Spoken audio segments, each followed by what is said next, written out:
Good morning everyone. आज हम पढ़ेंगे क्लास 6 की एक poem where do all the teachers go, कि जो सभी जो टीचर्स है वो कहाँ जाते हैं।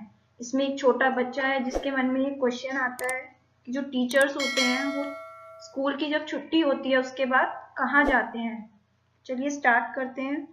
For a little child a teacher is special, it is difficult for a small child to think of his teacher as an ordinary person, कि एक छोटे बच्चे के लिए जो उसका टीचर होता है, उसका जो अध्यापक होता है वो बहुत ही स्पेशल होता है। It is difficult for a small child, छोटे बच्चे के लिए यह समझना बहुत ही मुश्किल होता है to think of his teacher as an ordinary person, कि उनका जो टीचर है या उनके जो अध्यापक है वो भी एक साधारण लोगों की तरह ही होते हैं। Where do all the teachers go when it's 4 o'clock? Do they live in houses and do they wash their socks? तो बच्चा कहता है कि where do all the teachers go when it's 4 o'clock, कि जब 4 बज जाते हैं या स्कूल की जब छुट्टी हो जाती है तो सभी टीचर्स कहाँ पर जाते हैं। Do they live in houses, क्या वो घरों पर जाते हैं या घरों में रहते हैं। And do they wash their socks, और वो क्या अपनी सॉक्स भी वॉश करते हैं या साफ करते हैं। Do they wear pyjamas and do they watch TV and do they pick their noses the same as you and me, कि डू दे वियर पजामाज, क्या वो पजामे पहनते हैं। And do they watch TV, और क्या वो टीवी भी देखते हैं। And do they pick their noses, क्या वो अपनी नाक जो है उसे साफ करते हैं या नाक में उंगली डालते हैं। The same as you and me, जैसा कि आप और हम करते हैं। Do they live with other people? Have they moms and dads? And were they ever children? And were they ever bad? Do they live with other people? क्या वो भी और लोगों के साथ रहते हैं। Have they moms and dads? क्या उनके भी माता पिता होते हैं। And were they ever children? क्या वो भी कभी बच्चे थे। And were they ever bad? और क्या वो कभी बुरे बच्चे थे या कभी उन्होंने शैतानी की है। Did they ever never spell right?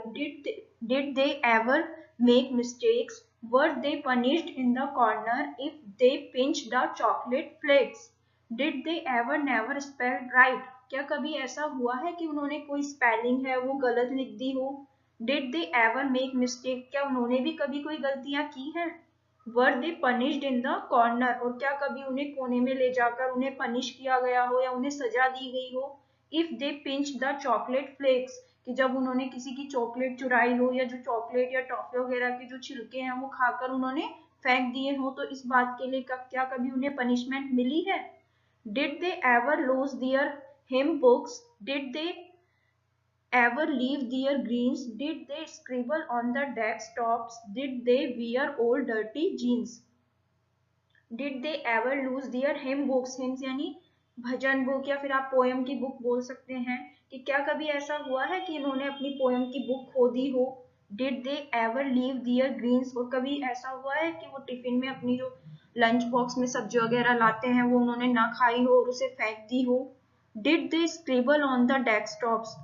और क्या कभी ऐसा हुआ है कि वो डेस्क जिस पर वो बैठते हैं, जो टेबल होती है, उस पर उन्होंने पेंसिल से या फिर कुछ से भी कुछ लिखा हो। Did they wear old dirty jeans? क्या कभी उन्होंने गंदी जीन्स पहनी है।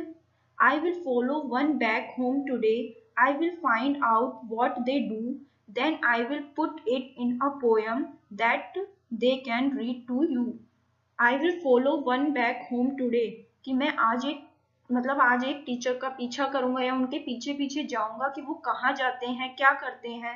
I will find out what they do, और मैं ये जानने की कोशिश करूंगा कि वो क्या करते हैं।